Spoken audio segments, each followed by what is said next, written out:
Just a long lost look in your eyes brings out a love that I can't disguise. So take me down to the places I've never seen. Oh, don't you try to kill me with kind. It's just your love that's driving me wild. Oh, from the dawn we rise, with the heart we cry, into the light we go, into the light we go. From the darkest night, from the fire inside, into the light we go, into the light we go, into the light we go.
Greetings, everybody. Welcome back to another day of LCK 2018. I'm Valdez. With me is Papa.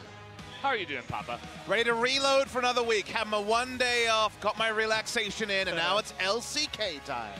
Yeah, we're back here. We are starting off here at the Nexon Arena with MVP versus KSV. Not the closest matchup, but we'll see if MVP has got anything to surprise us today, Papa. You got to say, at least for their perspective, KSV is coming off their lowest ebb. They did lose to Kongdu Monster 2-0 last time out. Now, either it's going to be revenge or it's going to be more of the same, but you'd have to be quite the betting man to even say MVP picks up a single game.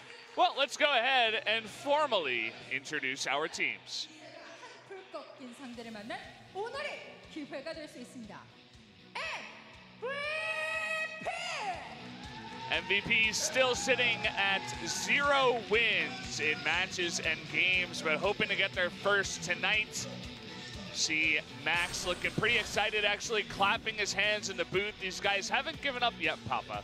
Rolling in MaHa again. MaHa played in what you could only say was a demolition by Kingzone Dragon X. Awkwardly, the last match we had, so less than 2 days ago, they lost. So not a lot of time for them to really make two large changes. And do they even have the personnel to make the changes they need to? It's certainly the mother of all uphill battles for MVP. Yeah, pretty much everybody has to step up on the lineup. Max is looking okay, but not even as dominant as he looked last year, and we can say that he definitely is the strongest player on the team at the moment. One step at a time is the adage SproTV puts, and I agree, whether it's winning an early game or making some smart decisions or a draft that really catches their enemies off guard. Right now, survival looks a long way away, but the season is also long. So there is still chances for them to show us a glimmer, and we need that glimmer, Valdez. We haven't seen one. Well, let's go ahead and introduce their opponents tonight. LCK입니다. 지난 경기 예상치 못한 패배로 충격을 받았지만 오늘은 승리를 위한 완벽한 준비를 마친 팀입니다. KSV, they were on top, undefeated, and then taking that recent loss to Kongdu Monster 0-2. So definitely a hole in the armor from what we can see. Of course, they were playing Haru on that day. Ambition is back in the lineup tonight. And people will be happy to hear that. Unfortunately, with Haru, it never seems to come together like you would imagine, especially if he's starting. Maybe he needs to be a new-esque Blank, kind of reverse the teacher-student relationship that we saw previously between Blank and Bengi. Start with the veteran, start with Ambition, and then roll in Haru if you need someone more aggressive. But good to see him there. It is, of course, our World Championship roster in this particular game. And it's also the roster that, minus Haru, did lose to Kongdu Monster. They showed problems in draft in Game 1. They showed problems in late game shot calling in Game 2. Now, the shot calling problems were without ambition, so maybe they can be excused. The pick ban of Game 1, opting into the bouncy castle that really rolled over KSV in Game 1, cannot be excused. So they need to work on both fronts to really level up here. Yeah, as you say, they have ambition tonight, so I'm sure the shot calling will be on point. Definitely having their oldest member in the lineup to lead the charge, the oldest Hyung of the team, will surely help them out. This guy came to see Sungke, Sungcaster. He's the guy in the middle of the Korean desk. We actually went out with him the other night. Very fun time, very cool guy. I didn't have work the next day, so perhaps a couple too many beverages there, Yeah, but was fun. not feeling it today. I'm feeling sprightly. I'm feeling like I'm ready for League of Legends, but I have a key point that isn't the one on screen. We are on patch 8.1 still, guys. I know LCS regions will be rolling over to 8.2, but we're on patch 8.1, so it's still going to be some farm fests. MVP, a tough way to get a victory. Like we say, is a victory too much to ask against KSV? If you ask Kongdu Monster, no. So they're still going to be targeting a victory here, but they need to address a lot of things. Average kills per game, 6, very, very low. Ooh. Average turrets destroyed per game, abysmal, 1.4. Not even 2 turrets a game rounded up is just awful.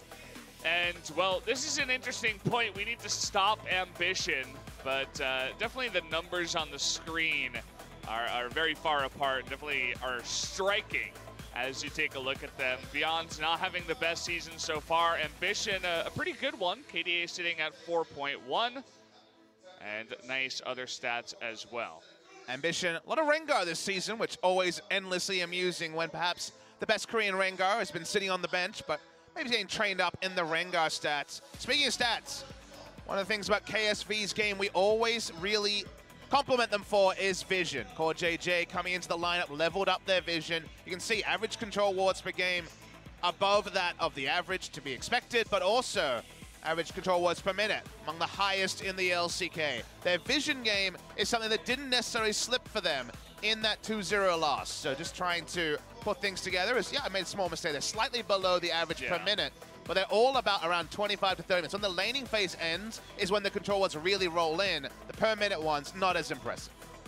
We can see which players from Samsung love to put down the control wards. It looks like in LCK, it's usually the support and jungle, which makes a lot of sense. But then for KSV, it's top, mid, and even AD carry that are above the average percentage of LCK. Team effort. Team adage, the macro, and the vision seems to be something they spread around, but I wonder if that ever changes when the jungle changes. That's the only role that we're going to see any sort of changes this season. So with ambition and without ambition, I'm wondering if there are any adjustments there, but clearly a team game. Ruler is still probably the true primary carry of this team now that CuVee again is wavering between the carries and the tanks. Had a very good start to the season, but a bit wayward in their last series. Yeah, this is definitely a good game to have after going down to Kongdu 0-2. It really allows you to gather yourself together and just face one of the weaker teams. And guys, we're really excited about the patch next week. We're going to tell you about it today. These are all the cool things that are happening in a week. I know, we want them too, but sadly we are still on patch 8.1. So maybe we won't talk too much about the changes here, but these are just a sampling of what you get to enjoy next week. I like how the first change it lists is no change on the stopwatch. Everybody talks about League of stopwatches, but SpoTV says, what the hell? Why is there no change to this item? And I'm sure a lot of other people are asking that as well. A question for another day. That is something for us to debate next week when we will have plenty of 8.2 League of Legends to bring you. We're on 8.1. No new Nunu. No changes. Relic shields everywhere. Laning phase for days. I know you're not used to it yet here at the SpoTV studio, but we've had some late ones over at OGN. Very real chance today. That's one of those late ones. Crown, he brought his bling, and he's going to be looking for a 2-0 tonight. Let's jump into pick and ban for game number 1.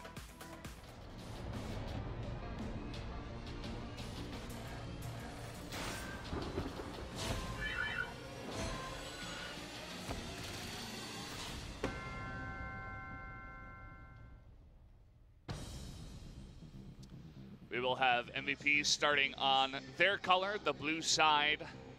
On the left here, gonna take away CuVee's Gnar to start off things, as well as a Galio ban against Ian. CuVee largely been on Gnar and Gangplank. Only a single game on Ornn outside of 4 games each on Gnar and Gangplank. See if he's going to be... It's certainly going to be pushed out of his comfort zone, as now only the Ornn remains available. Korean teams always do adapt in terms of pick ban strategy week on week, even if a patch stays the same. So very early ban on the Galio, one of the tools that Kongdu Monster was so good at using against KSV. When it comes to MVP, there's not a lot of individual picks you have to respect. You know, a certain champion, signature champion like, say, Sion from ADD, Syndra from Ian. We won't expect bans towards those. So KSV probably just banning out the problem champs that have caused them stress recently. So much left over in this draft. After the 6 bans, we have Ezreal, Sejuani, Zoe still available. Seems like Sejuani is just too high up there in terms of tier. They're going to give that one over to Beyond tier. But still, other picks were made for KSV if they want to go down that path. Yeah, first time Sejuani has been picked up by Beyond this season. Over the side of KSV, well, we see Crown return to Zoe, already hovering it as I finish the point, with Galio taken out. We saw BDD win the skill matchup Rise too. Against Azir. Sorry, as Azir against the Zoe, so always an outside chance. And like you say, with Rise gone, only Azir is really there of the real tip-top mid laners. So interesting stuff here. The Zoe priority might be a new thing this week. It really started to ramp up at the end of last week after Edge pulled out another big performance for Kongnu Monster. Expected to be a ban in our second series. And speaking of reaches, we've seen very early rotation Brahms, but very early rotation Taric hasn't really been a thing since the thick and thin of the Odin Sensor meta midway through the World Championship. So a surprise to see such an early Taric from KSV. Yeah, especially for CoreJJ, you know, he's been playing a lot of Tahm Kench, a lot of Braum, but they really have an idea in mind, perhaps a counter to something like the Sejuani. If she does engage, you can immediately Cosmic Radiance and try to save your team and enter the team fight, because Sejuani loves to just start and dive on in like that. Well, let's follow the logic. Biggest criticism for KSV was playing passive drafts with scaling and low engage. The only reason you take Taric over Tahm Kench and Braum is if you want to go in, because Taric is equally as good initiating. He actually struggles reactionarily because of the 2.5 second arm time. Yeah. So my impression is, with that early Taric priority, KSV is saying, well, we know where we've been weak. It has been in their proactivity. Now the proactivity can start, and the Jarvan from Ambition, future world skin for Samsung Galaxy, is coming in on that Jarvan pick, does suggest more aggression in the draft and in the game plan from KSV. I like it. They're looking to end the games here against MVP quickly. It's funny to see how Ezreal got through the pick and ban here. KSV has not picked their ADC just yet. You see that MVP has. Might just be a double ban on Ezreal Kalista if they want to take out some of the big picks for Ruler. I believe we'll just default to Tristana there, or show us something new. Can always hope as Alawi ban. Okay, so a tank buster is Alawi. So ADD facing Alawi coming through on the side of Kingzone Dragon X when Rascal played it in the top lane. Did fine in the matchup, but clearly they're looking for a more tanky pick for the side of top lane, and we can see which tanky pick in particular as they do lock in the Ornn. Yep, Ornn still no nerfs on this ban, or rather on this patch. We still are on 8.1, so still can be unstoppable in W and has that lower cooldown on his ultimate. So Ian, where will Ian go? We were left a lot to be desired with his Zoe games. Now he's against Zoe. He has very strong engage, sort of comp where in previous metas Orianna was one of his favorites and would fit this draft very well. Azir right now is certainly the stronger choice. The laning phase though, it was actually Ian making mistakes in the reverse matchup that really cost them against BDD. So we'll see what Ian was able to pick up there, jumping on Azir again this season. Already played it twice. They've got no victory, so I don't need to tell you that he hasn't won, but 0-2 on that pick, and then we will see the lock-in here on the Camille. So gonna try and take the aggressor role. MVP very, very strong lockdown and engage. KSV, like I mentioned, with nothing else left in his champion pool, is gonna default to the Tristana here. more aggressive initiation draft from KSV. This reads like the team sat down, watched the VOD review, particularly of Game 1 against Kongnu Monster, where they took scaling, low engage, and got smashed in the early game, and they're going to show us something different. This is the sort of draft where the world champions are saying, we've got initiation, we've got high-tier picks, we want to flex on a team we believe we can beat. Let's see if they can actually make the mindset shift, because it has been slow and steady at every moment for KSV in 2018. Like I said before, this is a good matchup if you want to get back on your feet after a bad loss. And it's also a good matchup to try new stuff. If this is not necessarily your normal way to play the game, your game style, this is a good matchup to practice it in. And you were talking about high-tier picks. MVP got some of their own, too. Yep. Azir has been so contested up at the top. And also Sejuani and Tahm Kench, 3 big picks that we're seeing.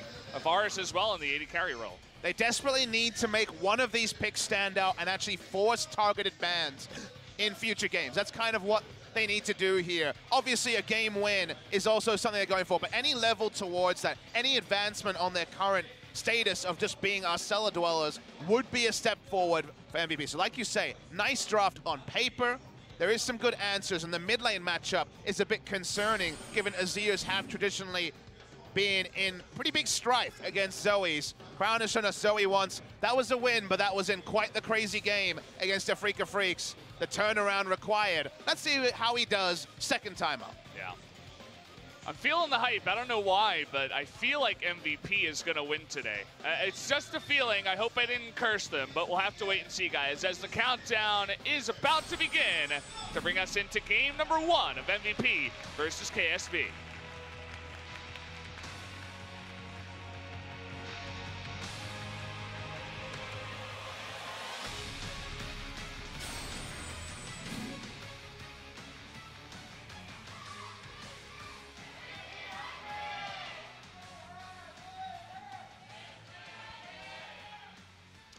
Here we go, guys. Match number 21. The first match of week 3. I feel like we've already casted a lot, but it's only week 3 of 9.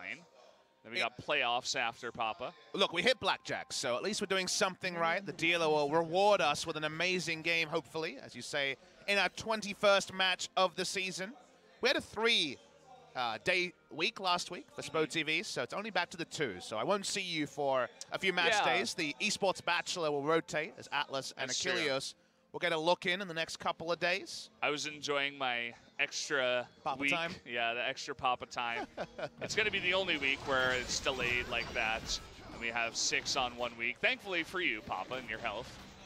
Yeah, I'm back to my 3 days on, 1 day off, 2 days on schedule. That's the standard LCK schedule that was interrupted due to stadium requirements here at the Nexon Arena. But back to norm, so you guys will know exactly when to tune in. No more crazy matchups and no more fun for Ian, who already has received his first, but no doubt not his last paddle star in lane. Yeah. You guys noticed that at the end of summer, in round 2, they did take a surprising upset win over Samsung at the time, but the same rosters going head-to-head. Could see that that was their only game wins, were in that final best of 3 as Samsung were on the rampage. Samsung, remember, only on the last match day of the season were they unseeded from first place. In the last best of 3 against Longzhou, whoever won that series would have ended first in the regular season. We would have seen Samsung in their first ever LCK final. It didn't happen. They went on to win World, so you could say at least there was a happy ending there. The storyline of this season is, can this KSV roster, which has gone unchanged since becoming world champions, actually make it through the playoffs? They've never even won a playoff best of 5. So best of 5s in Korea has been something that has always really eluded KSV. Max on the Tahm Kench.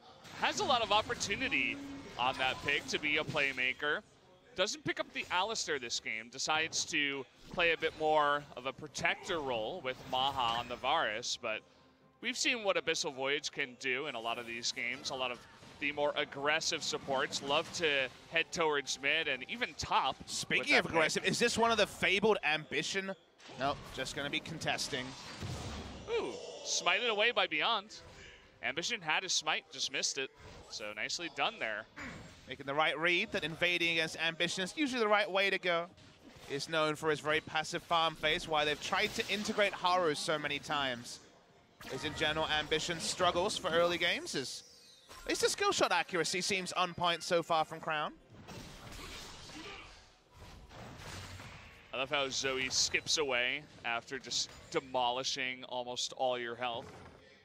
Seems to be very happy about it. Reminds me a lot of Annie in that style. But like a little bit of Jinx mixed in where she's also kind of crazy at the same time. I don't know the lore behind the champions really, Papa. Do you pay attention to the lore at all? I do not. I've never been a lore person. Didn't read the Journal of Justice back in the day or read too much. I like Trundle's lore, the old lore, when he was a Byronic hero of sorts, but in general, not big on the lore. I'm into the numbers. Talk to me about AP ratios and AD ratios, but yeah. The lore is a bit beyond me. Is there any caster that's like a big lore guy? I don't really... a Freak knows the lore very well. Freak knows the lore, yeah. You could say it's his job to know the lore. He's been around for a really long time, should know the history. For at least this particular early game, Azir's been able to push in mid, which, as you can see, means that 3 lanes are doing pretty happily. Camille can't necessarily shove against Ornn, but can manipulate the lane pretty well, can push it in or let it push in as she kind of pleases after a few levels, and actually take trades with the Q. Mid lane, Azir can push in before the cooldown patterns and the trading patterns for Crown start to really punish the Azir. And the bot lane, of course, KSV will know all about the Varus pick. So even though the Tahm Kench isn't helping, it's a pretty neutral lane, so allowed Beyond to invade pretty happily.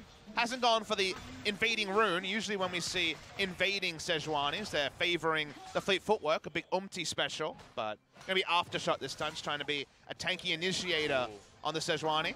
Gathering Storm, guys, on ADD. They're going up against KSV. We talk a lot about how Jin Air is the team that takes it late, but KSV and Samsung also famously love to take the game late, take it slow, and it's not a bad idea, especially when you want to scale up in the side lane when you're fighting up against Ornn. You usually wouldn't see it on something like Camille, but I guess because Camille goes into the sorcery tree, one of the few top laners that doesn't go unsealed spellbook like we see from CuVee, makes some sense there, not a lot of opportunity costs. And Scorch isn't going to hurt an Ornn who can just piece together loads of defensive stats. Yeah. Probably just going to be a Frozen Heart rush from CuVee. We don't see Iceborne Gauntlet with any regularity here in Korea after the early days of the season. Works so well against Azir and Varus, of course, so just needs to get one for the team. I'm not a big fan of the Scorch. We were talking about that rune. Definitely liking Gathering Storm. For solo queue, Scorch makes a lot more sense because the game is usually over at 20 minutes. But also, if it's carry versus carry matchup, Fiora versus Camille, for example, or in a Jace match, I think Jace should be taking Scorch every time. But I agree. In general, it's nice use of the Unstoppable there by CuVee. Doing a nice job. Has it? He's got Ignite, remember? Yeah, he wants to do it, but nice dodge there with the Hextech Ultimatum. Look at all the minions chomping away, but isn't going to matter. No! CuVee wins the 1v1. ADD thought he could just go ahead with the Hextech Ultimatum and dodge, but still did not win the matchup. And that was the mind game that was there, was ADD was like, I know exactly how to play this. I'm going to dodge out the ult. I've done it before in solo queue. But then he got surprised by the Ignite. The Ignite there was not respected. That was enough between that and another round of Bellows Breath and auto attack. So ADD, and got in his own head there, went aggressive, didn't need to. CuVee was just playing the farm game, and first blood to the Ornn shows the potency of being able, with Unsealed Spellbook, to take the laning summoner and get the maximum from it. Yeah, and just more woes for MVP. You know, we talk about how nothing, well, we're going to have to talk about that later as we have an engage here onto Crown, even with the heal, has a second flash coming in here and sleeps onto the Sejuani. Azir on the chase, and Crown is still running away.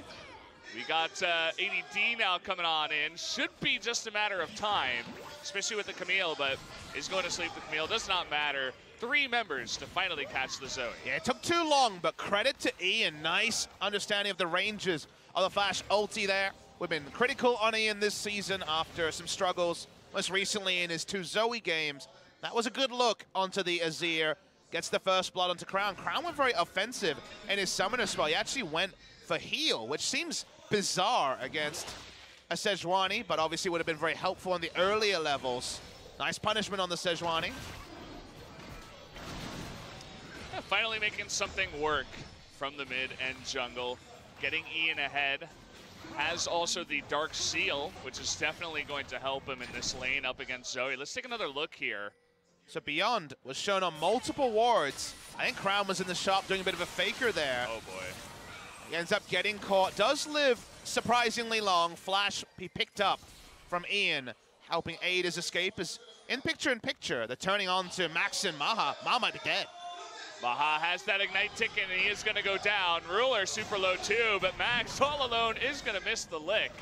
Great health popping here, but they are going to commit to the Cataclysm. League of Stopwatches makes a return, saves the Catfish's life for now. And I think that MVP was surprised by the aggression in a Taric lane, but something I was going to talk about before we got the full screen replay is that Taric straight up bought a tier before he got Targons or any other items. And you might ask why. Maybe we should talk about this for a second. Non-stop fighting in this game, Papa, but you can see that ADD still having a hard time after getting solo kill. Yeah, Ignite was available, so I wasn't 100% sure we wouldn't see an all-in attempt. Won't be going for a bit low on mana. Yeah, no turret dive realistically, but when you see tier that early, Valdez, it should be a sign that you're looking to shove and that you're looking to potentially all in, but you're not going to take as many extended trades, so you're a bit worried about the lower health and combat stats on the target. You take tier in order to get the healing up, but they went for an all-in with the tier and surprised the side of MVP with their aggression, committed on the kill, didn't even need Jarvan, who got no kill involvement as Ambition closed in fairly late in the piece. So nice little advantage there to KSV, getting that kill against the run of the lane where previously Varus had been pushing in. See how this happens. Max hits really far forward, but so does MaHa. MaHa just got super surprised by the dash in and hit by the dazzle, so was always going to die on the back end here. Got the full explosive charge reset onto the leap, and Ruler on point with his use of the stopwatch as well. Those are the stopwatches we like to see. The very aggressive uses are super common in the LPL. Usually it's defensive here in Korea. Nice play from Ruler, and playing to items as well is something I love to see. Speaking of the LPL, we don't get to watch it too often, just on our off days, because LPL is basically always on at the same time slot. Sometimes we get the dream and we get to catch a little bit in between games here. True, but you're not joking. It's non-stop action over there. I don't get to watch it too often, but the other day I was watching and I was like, damn, this is pretty fun. I've made the analogy many times. The LPL is the best popcorn flick ever. If you like Pirates of the Caribbean, you'll love the LPL, non-stop action. Okay, well, we have some action here. This is action-packed so far. Ambition getting pretty low. Double stopwatch at the same time, but ADD making his way in. This is just a 5-on-5. CoreJJ is going to be taken out first. We got Ambition by himself in the pit. Should be taken out by Beyond now. MaHa getting low, and CuVee looking to carry, but Max trying to save his life on the bottom side. Not going to be able to, as Ruler does get the kill. Now going for more. Wants to get the resets onto Ian. They take out the Catfish. One more, and a double kill for Ruler. On to Max means that Samsung eventually wins the fight. Yeah, initially it looked like it was going to be a win to MVP after 2 members of KSV went down. But when Crown finally had the space to rain down hell from above to actually get those Qs and paddle stars in, extended fight is where KSV were really able to make MVP pay. We can watch the replay. So KSV do blow some health taking this, but they have the tier onto Taric. So they have quite a lot of healing to begin. MVP use their long cooldown ultimates. They get the picks with focus fire, but they spend a lot of time and consider who they kill. They kill CoreJJ, and then they kill Ambition. Those are the first 2 to go down from MVP. All the threats are still alive, and the front line from MVP no longer has a lot of health. Camille zones herself away. Camille was needed to actually put threat onto Ruler. The only person with a health bar or a mana bar that could actually stop Ruler and also Crown from fighting was the Camille, but Camille was out of position and couldn't actually help them. That's why they took such heavy losses in the second part of the fight.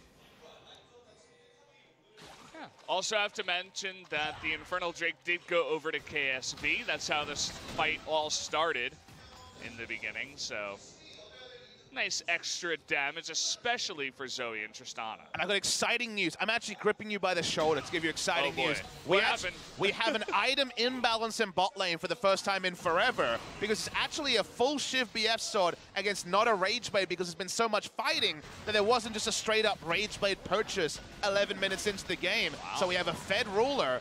For once, bot lane's interesting, as for now. Yeah, the action never stops. Yep. As they are coming in to steal this blue buff. Ambition will pick it up. Sejuani ultimate used and whiffed by Beyond, sailing wide, trying to save Ian's life. I think MaHa should be very respectful here. He's well behind in items. They do not win a 2v2, even if it is a nice little trade at the start there coming through. Again, have to always remember that usually with Taric lanes, sustain is not a word to talk about, but they can just, as you see, freely use the heal. Mechanic there is if you actually get the passive, which is the 2 auto attacks, and use Q, you have it back. You have the heal back available. And even the fact that it's a big mana sink is no longer relevant. So KSV are going to all in, I think, pretty much off cooldown. That's why MaHa and Max need to be very respectful. Yeah. The only thing that might be stopping them right now is the fact that Ruler has neither of his summoners. They have tons of vision down on the bottom side. And even wards being cleared up on the top side by Sejuani. So they know her position. They know they have Ambition nearby as well. AD and CuVee, pretty much a tank fight in the top side, but seeing KSV roam with Ambition, trying to get that extra coverage you were mentioning on the red side. Finally, one of those control wards goes down, but 2 more were placed here. Ambition getting deep into the red side jungle. Beyond's ultimate is still on cooldown, so they're not going to try to go in and patch a Jarvan at this point in time. Still have a lot of strength around the Drake, which is going to be the site of most of the fights in the first 20 minutes of the game. Crown will just leave lane bot side, and all Ian can do is play towards his top side, and for now it's the top laner and the, both top laners just fighting in vision. So there's no threat onto the members of KSV with the vision control they have of being ganked, and an immense threat onto the side of MVP, as the Gathering Storm is clearly going to be picked up on both sides of the Rift. Yeah. Players are beginning to realize that the games are going long enough on average. Even at 30 minutes, it's not a bad rune to have, but especially at 40, that's when you begin to notice it. And the possibility of it going even longer is not out of this world, as we have seen. So that's 2 members in the game that have Gathering Storm. Does anyone else have it? Yeah, it's weird. It's interesting that a minor rune, not one of the keystones, actually holds so much power when it comes to the late game. It's one of the things that's the least clear. We always wonder when we see Sorcery Tree at all, whether it's picked up, but in this particular case, we now know, thanks to SpoTV for confirming that. It's going to be so relevant later in the game. It almost feels like at 40 minutes we should have a indicator to be like, hey guys, this is really relevant now. Yeah. It's something you can forget. Just like a small little update and show us the numbers once again, because people aren't always going to know the exact numbers at 40, 50, 60 minutes. Beyond's going to have his try at the Rift Herald now. We saw Ambition trying it earlier on, didn't get to finish it off. And all the control is bottom side for KSV, so he can be pretty confident that he will get plenty of free time onto the Rift Herald. The Cloud Drake spawning in 10 seconds, and KSV looking to monopolize that objective. So splitting the map vertically here. Vertical jungling does mean that one of those neutrals goes over to both sides, and Ambition wants a red buff as well. See if he can actually take it, because the bottom lane of MVP is pushing on in. Does have the smites, but the Rift Herald is taken. No steal by MaHa. Red buff will go over to Ambition. Cloud Drake has spawned. Not looking to go for that just yet. They want to get first blood turret in the bot lane if possible. Try to get Ruler even farther ahead. We're seeing another ultimate here. Nice dodge by ADD, but still having trouble against Ornn in the top lane. Yeah, CuVee doesn't have Ignite this time, so the threat is lower. The actual kill threat, but even just chunking him out of lane and forcing a teleport to top side to match the teleport that CuVee has already used. Not often you see an Ornn with a teleport disadvantage against his lane opponent, but the case right now. Another Drake and a second Infernal Drake is going to be number 3 of the game. So You know that KSV is going to be looking for that. We haven't engaged here as Beyond is making his way up top. He's going to flash that ultimate easily, but a flash in from Beyond. They are diving this. They want it. Another stun coming on in. Beyond is so tanky that he can tank this turret forever. Look at ADD getting low. Beyond finally taking some damage, but either way, is going to be the 2v1 dive up in the top lane, a successful kill. You don't need a stopwatch when you're that damn tanky. Double Ruby Crystal and a damn Kindle Gem in the inventory on top of the Cinderhawk. Amusingly tanky at this point. Basically had a budget Warmox going on with his item build, so nice tanking there. The reason why they were so hard on it is they have the Rift Herald, trying to make it 2 turrets in the top side as the Camille pushes in. Might be able to here. ADD is getting lower, and CuVee is about to respawn, but does not have TP up. You can see that this turret is getting lower and lower. At least KSV was able to respawn with the first blood turret in the bottom lane, just barely. But that means 2 extra turrets here for MVP. Like you say, the second turret is something that can be returned to and be significant. Your first indication at 90 minutes into the game of whether breaking a second turret will mean more than gold is probably no, because actually when the mid lane turrets are up, getting value out of the second turret being down is very difficult.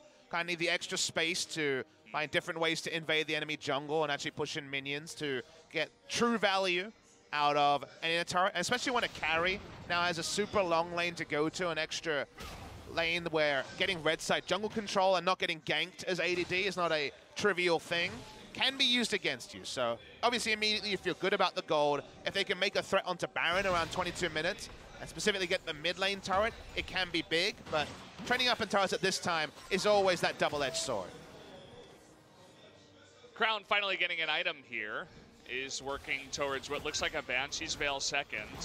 And you can see that he's already beginning to do a nice bit of damage. Beyond hasn't gotten any magic resist so far, which is why even with his massive pool of health, still takes a nice bit of damage from Zoe. It's not going to be a very defensive build from Crown. When you look at the items, you're thinking it's probably going to be Banshee Veil from the Fiendish Codex and Blasting Wand, which makes sense against the magic damage threats here from MVP and the initiation chain, and does, of course, mean he's not going to be buying for a QSS, you'd imagine. It will just be too many infantry shots on the defensive side. Does delay the Leandries, which can be super powerful in the poking, so we'll keep tracks there. That was pretty close. This is a bait through and through. Trying to get onto Crown is Beyond, but now they're actually going to back off here, even 4v2, as multiple members of MVP were coming down the river, especially Camille was coming in. Yeah, it was a cool prediction on the portal jump, but not a prediction on the cavalry being there, so Beyond not able to actually punish Crown looking for a pick. Okay, maybe they'll try their luck here. Not quite. Ambition himself going fairly tanky in his items as well, Cinderhawk. He's been the trendsetter. We started the season with more of the Warrior into Black Cleaver into Guardian Angel Jarvan, but recently it's been all Cinderhawk. In his interview, they asked him about it, and he said, look, this is what I'm most comfortable with, and more and more people deferring to the world champion jungler with the tanky build on Jarvan. Yeah, I like the tanky build myself. Feels kind of bad when you're playing solo queue. You go very heavy on the attack damage, and you can pop a couple people, the squishies, but if later game you're just going to go down super, super quick if you don't have some amount of tankiness. The trades get better and better for ADD. 2 Gathering Storm procs and Trinity Force Tiamat complete. Probably going to be going for Ravenous Hydra, probably going to be going for as much early power, not the Titanic, for eventual scaling. Ooh, that's a nice little angle that Crown found. Using the bottom side of the wall. He is going to get caught, though. He does have Cleanse this time around. Ambition getting low, but the Cosmic Radiance comes in. They want to find an engage here. They're going to find ADD on the bottom side. Looking for the knockup. Will they actually commit? Over that wall seems a bit too scary for now, so they do just push ADD back. Ruler certainly is coming with a super aggressive mindset in this game. Rocket jumping in multiple times. We want some double lift odds, it feels like, with this level of aggression on Tristana. Minion wave getting cleared. Turret very low here. I want the first mid lane turret of the game not to be for the side of KSV.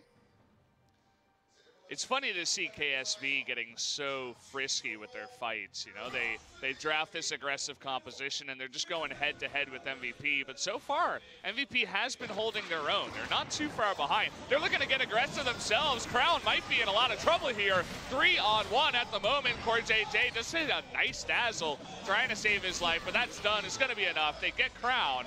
Meanwhile, Ruler is pushing in the mid lane, so they trade a kill for a turret. Yeah, Crown will be frustrated because they had a lot of vision around that side of the jungle, but the Abyssal Voyage cheated past most of it. Crown will wonder how this happened. Punished with a turret, but turret was already very low in the mid side, and Tristana not going to get more. It is a mindset jump, and the person who I'm most happy to see adjust their mindset is Ruler. Ruler, to me, is the one I'm happiest to see playing aggressive, because you and I have talked about it a couple of times, talked about it on the OGN broadcast. In the off-season, every time you tuned into a high elo Korean stream, Ruler was popping off. Ruler was really strong on the mechanics. On the Varus, ended up being very passive, but taking a leap from the double lifts playbook and being more aggressive. Crown tried to be aggressive, but Abyssal Voyage strong there, so credit to Max and the rest of MVP for catching him off as Inferno started. Yeah, nicely done by Ambition. Gets the steal there at the same time as the spear. Nicely timed, and they get the second Infernal and the third Drake of the game. Yeah, denying Infernal is really big for KSV. They actually only have 2 threats, so it's not as high a value Infernal as our 4 threat comps we've had this season. But MVP would desperately love to stall out the game and get extra AD, especially onto ADD, the person who has the Gathering Storm and wants to be a split pusher. So 2 Infernals here will help Ruler, who's already very, very powerful. The 2 early kills means he's an item ahead of MaHa, who already has, you know, the non-Infinity Edge build, usually a cheaper build. So the Wit's End build is usually about hitting your scaling timings. KSV now looking very powerful. Yeah, sitting on 3 items already.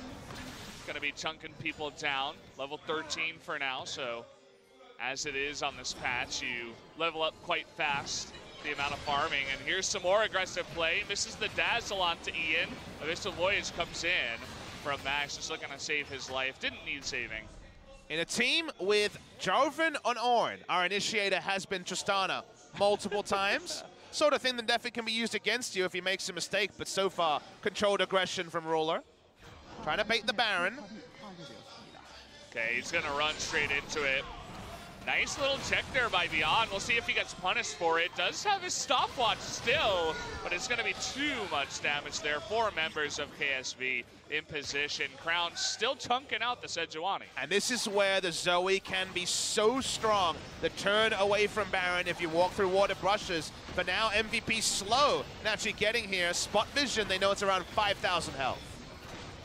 We have a fight in the bottom lane too. CuVee should be able to win that. He does get the kill right before the Baron gets taken. I was saying that MVP was holding their own. Doesn't look like that anymore. I'm not even 100% sure how that started, but CuVee probably not. Should not be solo killing the enemy Camille 25 minutes into the game. We'll need a replay to know how it started. Maybe interrupted it back. Unsure on that one, but the end result, whether it was a turret dive gone wrong, just a true misplay from ADD. Baron and the cherry on top also picking up a solo kill for the Ornn. MVP had an improved early game. We said any signs of life would be an improvement for them. The early game has been better, but not good enough when KSV now have Baron at 27. They're looking for their 3rd or 4th pick on Beyond this game. It's been a lot, and he is going to get out of this one, but they give up a turret.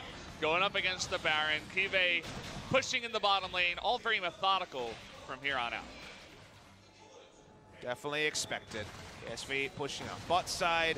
Now the initiation on the Abyssal Voyage looks like a death sentence. KSV are grouped, very powerful in doing so, showing the aggression we wanted to see from them. Now the turn.